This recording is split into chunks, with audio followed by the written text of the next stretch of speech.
El legado de Júpiter, una de las series más recientes de Netflix, o al menos sea reciente cuando la vi, pero no tuve mucho tiempo de hacer esta reseña, así que la voy a hacer cortita, tipo podcast. Porque aquí en Chile hubo unas elecciones bastante importantes, así que estaba metido más en ese tema. Pero bueno, así que vamos a hacer esta reseña al grano. El legado de Júpiter, como ya les dije, es una serie de Netflix que está basada en el cómic del mismo nombre, como suele ser, que está escrito por Mark Millar e ilustrado por Frank Quitely y entintado por Peter Doherty. Yo siempre pronuncio mal los nombres y apellidos, pero bueno, ustedes entienden. Y originalmente la historia está hecha o fue escrita como una alegoría y una sátira hasta cierto punto al sueño americano, cosa que queda demostrada a lo largo de toda la primera temporada. En este video me centraré en la serie sin contar su fidelidad con el cómic, ya que por supuesto no lo he leído, ni pienso hacerlo por lo menos en el corto plazo. La serie fue dirigida por Steven S. DeKane, quien me enteré que tiene a su haber grandes series, series muy icónicas, como Daredevil, Spartacus, Smallville, Buffy la Cazavampiro y otras tantas, o sea, no es cualquier pelagato. Y cuenta con las actuaciones de Josh Duhamel, Ben Dennis, Leslie Bibb, Elena Camporius, ¿qué onda es tu apellido? Andrew Horton y Mike Wade. En cuanto a la trama, que es lo que me voy a centrar en este video, muy resumidas cuentas, nos relata el camino de la Unión, nombre con el que se asocia la agrupación de superhéroes, contándonos desde la vida de sus integrantes antes de tener poderes, hasta el recambio generacional con sus hijos, y este último aspecto abarcará la mayor parte de la serie. Esta onda de hacer superhéroes oscuros no es nueva, recientemente la hemos visto en Invencible, The Boys, no tan recientemente en The Watchmen y en otras películas o series que se me están quedando en el tintero. Y es más, no descarto que hayan decidido producir esta serie en particular tras ver el éxito de The Boys. Pero en esta oportunidad o en esta serie no veremos ese humor negro y esa sátira que caracteriza a The Boys, ya que el legado de Júpiter optó por un camino más reflexivo. Y me gustó mucho que hayan optado por este camino, por eso decidí hacerle este video a pesar del tiempo que ha pasado.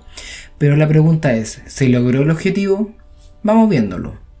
Dentro de las cosas que me gustaron es que a diferencia de sus similares, aquí no hay un villano disfrazado de héroe, sino que es un héroe que funciona como villano, pero no porque tenga intenciones ocultas, sino todo lo contrario, es porque es demasiado héroe.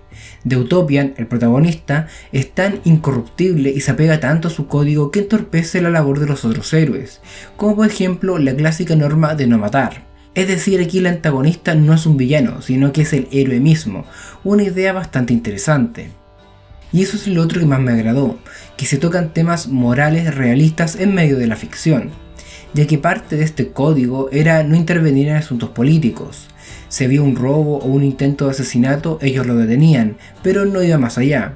Por lo tanto, no mataban, sino que sometían a los delincuentes a un juicio y tampoco tomaban decisiones por sobre autoridades políticas. De hecho, una escena muy interesante del primer capítulo, el hermano de Utopia le dice que si hubiesen intervenido más, la Segunda Guerra Mundial pudo haber terminado mucho antes y con menos bajas. Sin embargo, uno de los principales ejes de esta temporada es el acorralamiento de este código moral, ya que se continúan habiendo presiones para romper con este código, más que nada con la ley de no matar, pero lo curioso es que esta presión viene de la ciudadanía, ya que con la existencia de héroes, los criminales también evolucionaron. Y a diferencia de lo que sucedía en el pasado, en la primera etapa de la Unión, ya no bastaba con que los superhumanos escarmienten a los malandrines, por así decirlo, ya que cada vez les tenían menos miedo y menos respeto, por lo que la misma gente pedía que rompiesen ese código y matasen a los villanos, quienes escapaban una y otra vez de prisión. The Utopian, el protagonista, se niega a ceder al clamor popular, alegando cierta moralidad superior. Lo peor de todo sucede en el primer capítulo, cuando su hijo asesina a un villano para salvar a su padre y a medio estado. Y lejos de condenarlo, la gente lo apoya, generando una tensión entre los clásicos valores y las nuevas necesidades de la gente aburrida de la violencia. Desgraciadamente, lo mejor que tenía esta serie no fue aprovechado al máximo. Primero, porque la historia de la temporada en general no va a ningún lado, no tiene una dirección clara. Todo lo que les acabo de comentar transcurre entre el primer y el segundo capítulo. Luego se corta por la historia de Hutch, subtrama que a su vez se corta por la hija del protagonista, Chloe, y recién en el capítulo 7 se retoma para darle un cierre.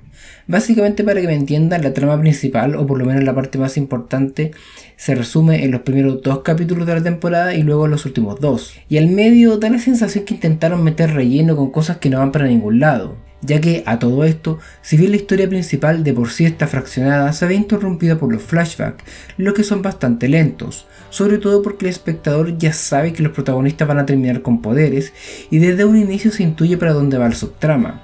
Creo que esta subtrama contada por medio de flashback debió haber ido más al grano. De hecho, hubiese sido mucho más interesante que nos contasen en uno o a lo más 2 capítulos el cómo obtuvieron sus poderes, y que el resto de la serie hubiesen hecho flashback mostrándonos los superhéroes en distintas épocas de la humanidad, como la Primera, Segunda Guerra Mundial, la Guerra de Vietnam, y ver como de primera fuente, por así decirlo, o en primera persona, qué sucedió en esa época, en vez de contarlo aludirlo con frases vagas. Hubiese sido mucho más interesante. Otro problema de la serie, o que otra cosa que a mí no me gustó, fue el contexto. Si bien la parte del pasado estaba bien ambientada con la Gran Depresión y todo eso, lo que sucede en la actualidad no tanto. Se centra tanto en la vida de los superhéroes, pero muy poco en la vida de los ciudadanos comunes. Entonces da la sensación que falta contexto, como por ejemplo el cómo los superhéroes y supervillanos afectan el diario vivir o cómo han impactado la sociedad, cosa que sí vemos en The Voice y que lo hace muy interesante. Y otro aspecto negativo, que va a sonar algo contradictorio, es la falta de antagonista o villano. Solo vemos a un villano importante, que es Black Star, pero nada más, y pelean con él al principio y al final de la temporada, y ni siquiera es el mismo personaje, ya que el primero era un clon. Entonces la pelea final carece de relevancia o de impacto. En cuanto al antagonista, que como ya les dije no es lo mismo que un villano, como ya les mencioné, The Utopian, siendo héroe, juega el rol de protagonista, pero como esta trama no es constante, pierde su peso. Habría sido mucho más interesante que el conflicto entre los antiguos y los nuevos valores fuese creciendo hasta su clímax. En este caso no hay un clímax, o como mucho hay un clímax mal logrado. Hubiese sido mucho más interesante ver un enfrentamiento entre padre e hijo, o ver al padre apresando a la hija. Y de hecho, durante toda la serie nos están manteniendo en misterio sobre qué fue lo que pasó con George. Sabemos que en algún punto se divorció, por así decirlo, de la unión, y vemos a su hijo, quien menciona que el verdadero traidor fue la unión y no su padre. Y hay un conflicto ahí también interesante, y lo dejaron como en ascuas para la segunda temporada. Pero creo que lo alargaron demasiado. Creo que la revelación final de la primera temporada, si es que no la han visto, spoiler alert supongo, que este clon de Black Star había sido una especie de trampa armada por el hermano de Utopian para en el fondo motivar a que este rompiera sus códigos morales de no matar y cosas así.